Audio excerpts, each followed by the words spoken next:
जिन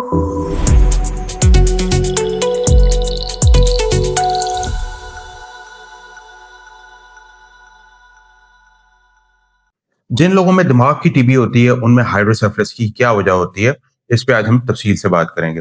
hydrocephalus के ऊपर मैं पहले भी कुछ वीडियोस बना चुका हूँ, आप मेरे चैनल पे उन्हें देख सकते हैं। लेकिन हाइड्रोसेफलस का आम अल्फाज में मतलब ये होता है कि दिमाग में पानी का प्रेशर बढ़ना। दिमाग की टीबी में सोजिश की वजह से दिमाग में पानी का प्रेशर बढ़ता है और मरीज को कम्युनिकेटिंग हाइड्रोसेफलस होता है। मतलब ये कि वहां पे कोई ब्लॉकेज नहीं है, कोई ऐसी चीज नहीं जिसने पानी का रास्ता रोका हो, लेकिन उसके बावजूद पानी का प्रेशर क्यों बढ़ता है। इस पे पहले भी हम तफसील से बात कर चुके हैं, लेकिन ब्रीफली आपको मैं मैकेनिज्म एक्सप्लेन करूंगा। आमतौर पे नॉर्मल बंदे में ये होता है कि पानी प्रोड्यूस होता है और पानी जज्ब होता है, और इस तमाम प्रोसेस की वजह से हमारी दिमाग का निजाम चलता है कि पानी बनता रहता है, पानी जज्ब होता रहता है, उसके साथ दिमाग को नरिशमेंट भी मिलती है, दिमाग से फाजिल मवाद भी बाहर निकलता है। ये दिमाग का एक तरह का क्लिनिक सिस्टम। ट्यूबरकुलस मेनिंजाइटिस में बेसिकली जो दिमाग के जज्ब करने वाले खुलिये हैं, जहां से पानी ने जज्ब होना होता है, उनकी सोजिश की वजह से वो उनका जज्ब करने वाला निजाम दरहम बरहम हो जाता है और दिमाग पानी जज्ब नहीं कर पाता। पानी बनता तो रहता है लेकिन जज्ब नहीं हो पाता, जिसकी वजह से ये होता है कि दिमाग के अंदर पानी का प्रेशर बढ़ता रहता है। दूसरा, इसमें एक और मैकेनिज्म चल रहा होता है। ट्यूबरकुलस मेनिंजाइटिस में जब आप पेशेंट को देखते हैं, उसके टेस्ट कराते हैं, तो उसमें जो CSF होता है, जो दिमाग के पानी का टेस्ट होता है, उसमें प्रोटीन का काउंट बहुत ज्यादा होता है। प्रोटीन का मतलब ये कि ये वो खुलिये होते हैं जो हमारे गोश्त से निकलते हैं, सिंपल वर्ड्स में। उनका काउंट ज्यादा होने की वजह से मरीज के दिमाग का जो पानी होता है, जो कि पानी की तरह पतला होना चाहिए, वो गंदला हो जाता है और मोटा हो जाता है। उसके फ्लो में भी रुकावट आती है, जिसकी वजह से दिमाग के पानी का प्रेशर बढ़ता है। कम्युनिकेटिंग हाइड्रोसेफलस होता है। ऐसे मरीजों में क्या होता है कि उन्हें सिर दर्द की शिकायत होती है, उनका सीटी स्कैन कराते हैं तो सीटी स्कैन के ऊपर वेंट्रिकल्स खुले नजर आते हैं, बहुत ज्यादा खुले। उसके अलावा दिमाग का साइज जो होता है वो आहिस्ता आहिस्ता वक्त गुजरने के साथ साथ कम होता जाता है। उसके अलावा आप इन मरीजों में देखते हैं कि इनको अक्सर याददाश्त की कमी की शिकायत होती है, बोलने में दुश्वारी होती है, इनकी किसी एक साइड की कमजोरी होती है, और बड़ी बहुत दफा ये देखा गया है कि इन मरीजों में यूरिन का मसला भी होता है। क्योंकि जब कम्युनिकेटिंग हाइड्रोसेफलस होता है, इस तरह से पानी का प्रेशर बढ़ रहा होता है, तो जो ब्लैडर कंट्रोल का सेंटर होता है, जो हमारी फ्रंटल लोब में पड़ा होता है, उसके ऊपर भी प्रेशर पड़ता है। अब सवाल ये पैदा होता है इस स्टेज पर कि इसका इलाज क्या होना चाहिए। हाइड्रोसेफलस के अंदर जो सबसे इंपॉर्टेंट चीज होती है वो होती है कि आपने अंडरलाइंग पैथोलॉजी को समझना है कि आया ये कम्युनिकेटिंग हाइड्रोसेफलस है या नॉन कम्युनिकेटिंग हाइड्रोसेफलस है।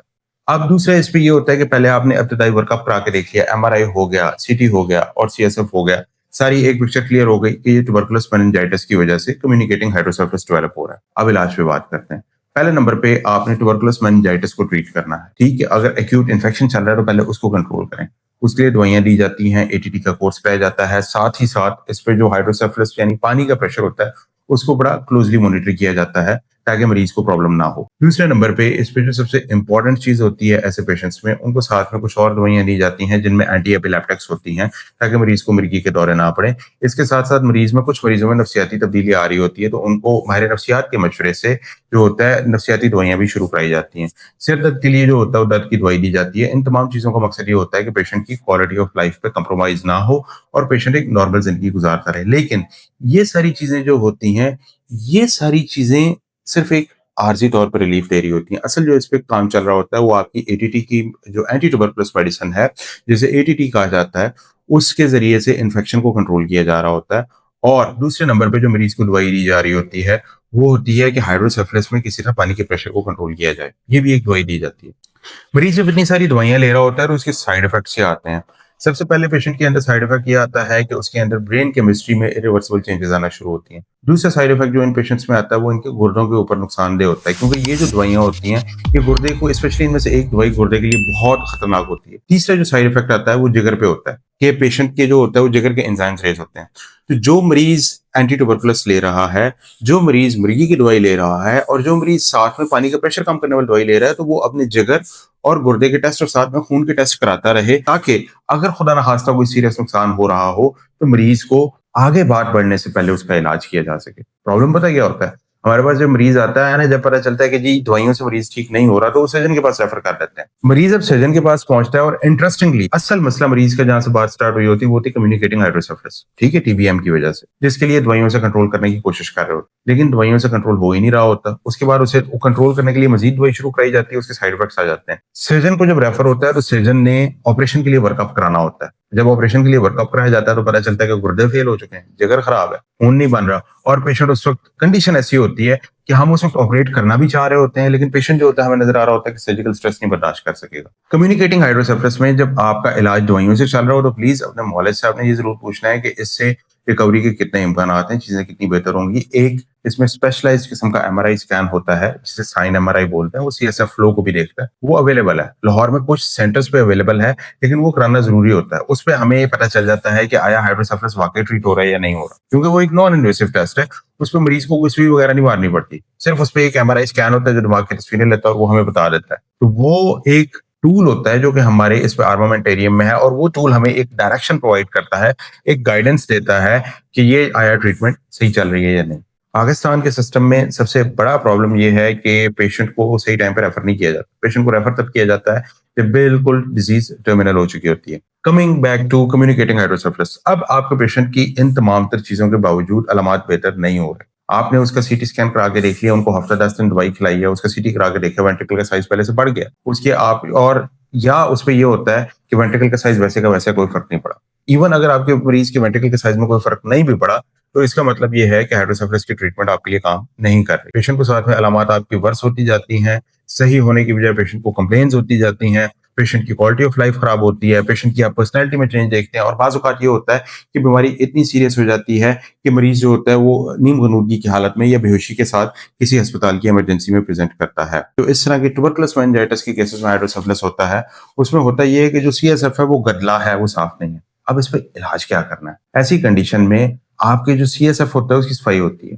उसमें एक प्रोसीजर होता है, उसे कहते हैं वेंट्रिकुलोस्टमी, एक्सटर्नल वेंट्रिकुलर ड्रेन। अगर पानी का प्रेशर ज्यादा हो रहा है, दवाइयों से सेटल नहीं हो रहा, तो वेंट्रिकुलोस्टमी करके ड्रेन अंदर रख दिया जाता है, उसको एक क्लोज सर्किट सिस्टम के साथ कनेक्ट कर दिया जाता है, और वहां से गदला सीएसएफ जो होता है वो बाहर निकलता रहता है और साफ पानी उसकी जगह पे आ जाता है। जब हमें नजर आता है कि ये चीजें बेहतर हो गई हैं, ठीक है, अब इस पे इंपॉर्टेंट चीज है, पेशेंट के दिमाग के अंदर हमने ड्रेन रख दी है, और उसके बाद करना क्या है, पेशेंट को हमने आईसीयू में शिफ्ट कराना है, मरीज होश में है, सारी चीजें उसकी ठीक है, each and everything is fine. Drain का एक मखसूस लेवल पे उसको हमने कनेक्ट कर दिया है, एक मखसूस लेवल उसका बना दिया है ताकि प्रेशर जब ज्यादा हो तो वो ड्रेन करे वैसे ना करे। इस पे क्या होता है कि जब प्रेशर ज्यादा होता है तो अंदर से वो गंदा पानी बाहर निकलता है, गंदा पानी बाहर निकलता है और वो इस सिस्टम के अंदर आके कलेक्ट हो जाता है, इकट्ठा हो जाता है, क्योंकि ये सिस्टम चारों तरफ से बंद है, तो मरीज को इन्फेक्शन होने का भी कोई खतरा नहीं है, और साथ में हमने क्योंकि ये आईसीयू में मरीज रखा हुआ है तो वहां पे मजीद सेफ है। अब पेशेंट का हम प्रेशर भी कंटिन्यूसली मॉनिटर कर रहे हैं, पेशेंट की हम सीएसएफ ड्रेनेज भी कंटिन्यूसली देख रहे हैं, और इस पे हम देख रहे हैं कि पेशेंट की अब आउटकम क्या हो रही है, रिकवरी क्या हो रही है,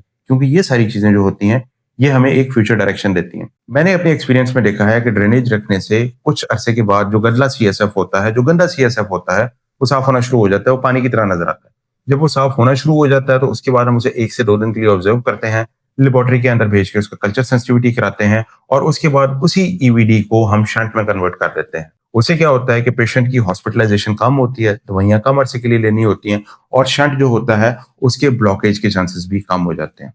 अब ऐसे पेशेंट के अंदर क्या होता है, ऐसे पेशेंट के अंदर रैपिड रिकवरी होती है। एम तो हमारे सारों का यही होता है ना कि हमारा मरीज बीमारी से जल्द से जल्द ठीक होकर वापस आए। रैपिड रिकवरी के साथ पेशेंट अर्ली मोबिलाइज होता है, अर्ली अपनी लाइफ में वापस आता है, और सोसाइटी का एक प्रोडक्टिव मेंबर बनता है, और उसको बाद में अगर दवाई खाने की जरूरत भी रहती है तो सिर्फ उसको एटीटी का कोर्स पूरा करना होता है जो हम इस पे कराते हैं। अब दूसरा एस्पेक्ट इसका देखते हैं, अगर हम ईवीडी के बगैर डायरेक्ट शंट पे चले जाएं तो उस पे चांसेस ये होते हैं कि शंट ब्लॉक हो जाएगा। क्यों? क्योंकि सीएसएफ जो है वो अभी भी उसके अंदर प्रोटीन कंटेंट ज्यादा है, सीएसएफ अभी भी गदला है।